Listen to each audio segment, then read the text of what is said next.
Hello दोस्तों, स्वागत है स्किल नोवा एजुकेशन में। हमारे इंग्लिश ग्रामर कोर्स की आज ये 4th क्लास है। इससे पहले की क्लासेस में हम वर्ड, सेंटेंस और बेसिक कॉन्सेप्ट्स को अच्छे से समझ चुके हैं। आज हम सीखेंगे सब्जेक्ट और प्रेडिकेट, जो किसी भी सेंटेंस के दो सबसे इम्पोर्टेंट पार्ट्स होते हैं। अगर आपने आज ये कॉन्सेप्ट क्लियर कर लिया तो इंग्लिश सेंटेंसेस को समझना और बनाना आपके लिए बहुत ईजी हो जाएगा। दोस्तों, सब्जेक्ट और प्रेडिकेट को समझने के लिए सबसे पहले ये जानना जरूरी है कि सेंटेंस क्या होता है। याद रखिए, हर वर्ड्स का ग्रुप सेंटेंस नहीं होता। सेंटेंस तभी बनता है जब उसका कोई कंप्लीट मीनिंग निकलता हो। जैसे अगर मैं कहूँ रनिंग फास्ट, आप तुरंत सोचेंगे कौन रनिंग फास्ट। इसका मतलब यह मीनिंग अधूरा है और ये साफ नहीं है कि कौन दौड़ रहा है। लेकिन जब मैं कहता हूँ the boy is running fast, अब बात बिल्कुल क्लियर है कि एक लड़का दौड़ रहा है। इसका मतलब ये हुआ कि एक सेंटेंस में हमेशा दो चीजें होती है।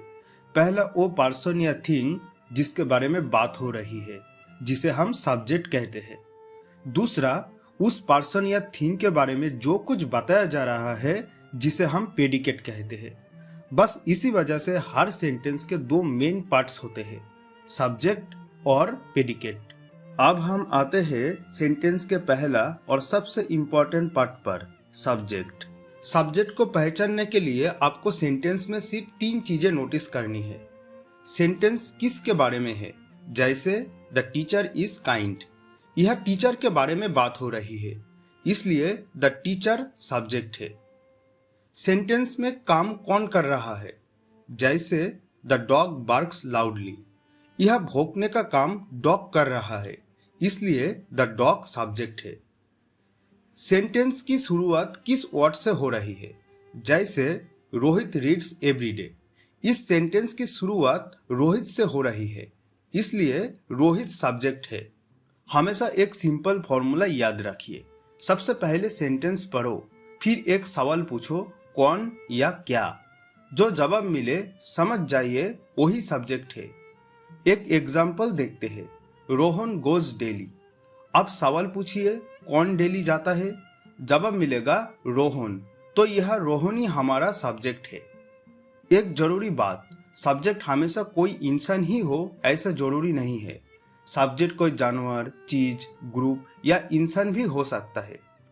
इसलिए सेंटेंस देखते ही एज्यूम मत करो, पहले हमेशा सवाल पूछो, कौन या क्या। जो जवाब आए वही सब्जेक्ट है। बहुत सारे स्टूडेंट्स यही पर बड़ी गलती करते हैं, वो वर्ब को ही समझ लेते हैं सब्जेक्ट।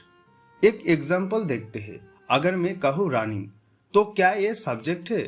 बिल्कुल नहीं। गलत सोच, रनिंग को सब्जेक्ट समझना, क्योंकि रनिंग एक एक्शन है, यानी एक वर्ब है। अब इस सेंटेंस को देखिए, द बॉय इज रनिंग, यह सवाल पूछिए, कौन रनिंग? जवाब मिलेगा द बॉय। तो याद रखिए, वर्ब कभी सब्जेक्ट नहीं होता। हमेशा सवाल पूछो, कौन काम कर रहा है? जो जवाब आए वही सब्जेक्ट होगा। इस रूल को ध्यान में रखेंगे तो आप कभी गलती नहीं करेंगे। अब हम आते हैं सेंटेंस के दूसरे और सबसे बड़े पार्ट पर, प्रेडिकेट। प्रेडिकेट का असल मतलब होता है सब्जेक्ट के बारे में दी गई पूरी इंफॉर्मेशन। सेंटेंस में सब्जेक्ट को छोड़कर उसके बाद जो कुछ भी बचता है, चाहे वो वर्ब हो, ऑब्जेक्ट हो या कोई एक्स्ट्रा डिटेल, वो सब मिलकर प्रेडिकेट बनता है।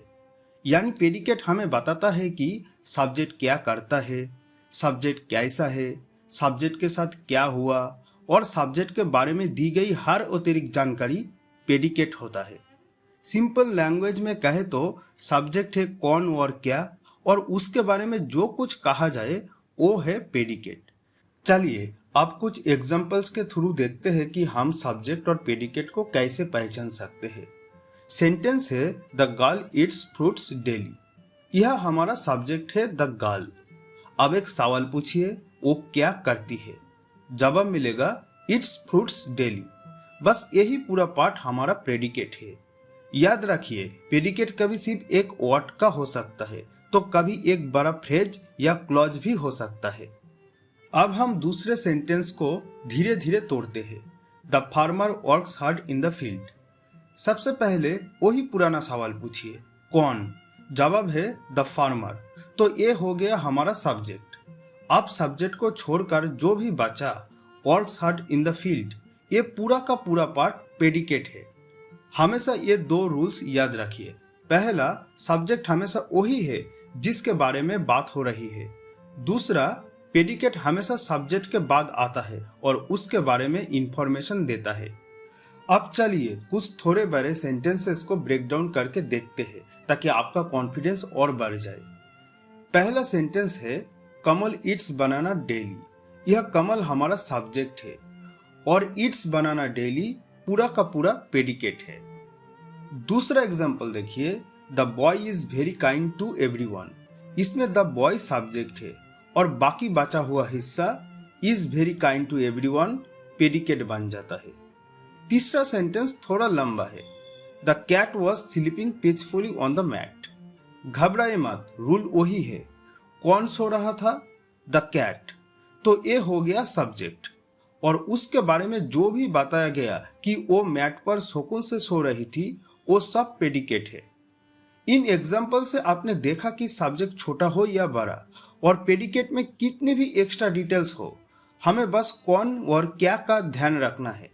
चाहे सेंटेंस कितना भी लॉन्ग हो या शॉर्ट, रूल कभी चेंज नहीं होता।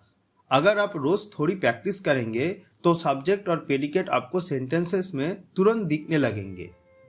अब आती है आपकी बारी। स्लाइड पर दिए गए इन 3 सेंटेंसेस को ध्यान से देखिए। My mother works hard, the children are laughing, she loves music. अभी इस वीडियो को पॉज कीजिए और खुद ट्राई कीजिए इनका सब्जेक्ट और प्रेडिकेट निकालने का। इनका आंसर अभी के अभी कमेंट बॉक्स में लिखिए। याद रखिए, सिर्फ दिखने से नहीं बल्कि प्रैक्टिस करने से ही ग्रामर स्ट्रांग होती है। पॉज कर लिया? चलिए अब आंसर्स चेक करते हैं। पहले सेंटेंस में माई मदर सब्जेक्ट है और बाकी पार्ट प्रेडिकेट है। दूसरे में द चिल्ड्रन सब्जेक्ट है क्योंकि बात उनकी हो रही है, बाकी पार्ट प्रेडिकेट। तीसरे में सी हमारा सब्जेक्ट है, बाकी पार्ट प्रेडिकेट।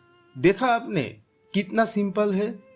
तो दोस्तों, आज की क्लास में हमने क्या सीखा, चलिए एक बार क्विक रिवीजन कर लेते हैं ताकि आपको सब कुछ याद हो जाए।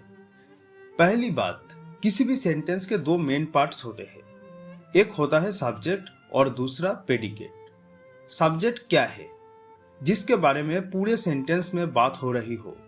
इसे पहचानने का सिंपल फॉर्मूला है, सेंटेंस से पूछिए कौन या क्या। प्रेडिकेट क्या है? सब्जेक्ट को छोड़कर बचा हुआ पूरा पार्ट जो हमें सब्जेक्ट के बारे में जानकारी देता है। इसमें वर्ब और बाकी सारी डिटेल्स शामिल होती है। बस इतना ही सिंपल था आज का टॉपिक। अगर आपको अभी भी कोई डाउट है तो वीडियो को एक बार फिर से देख लीजिए। तो दोस्तों, आज हमने सब्जेक्ट और प्रेडिकेट को अच्छे से समझ लिया है। अगली क्लास हमारी बहुत ही स्पेशल होने वाली है क्योंकि हम शुरू करेंगे पार्ट्स ऑफ स्पीच। अगर आपको आज की क्लास पसंद आई और कुछ नया सीखने को मिला तो इस वीडियो को लाइक जरूर कीजिए और अपने दोस्तों के साथ शेयर करें। और हाँ, ऐसे ही प्रीमियम क्लासेस के लिए स्किल नोवा एजुकेशन को सब्सक्राइब करके बेल आइकन दबाना मत भूलिएगा। Thank you so much.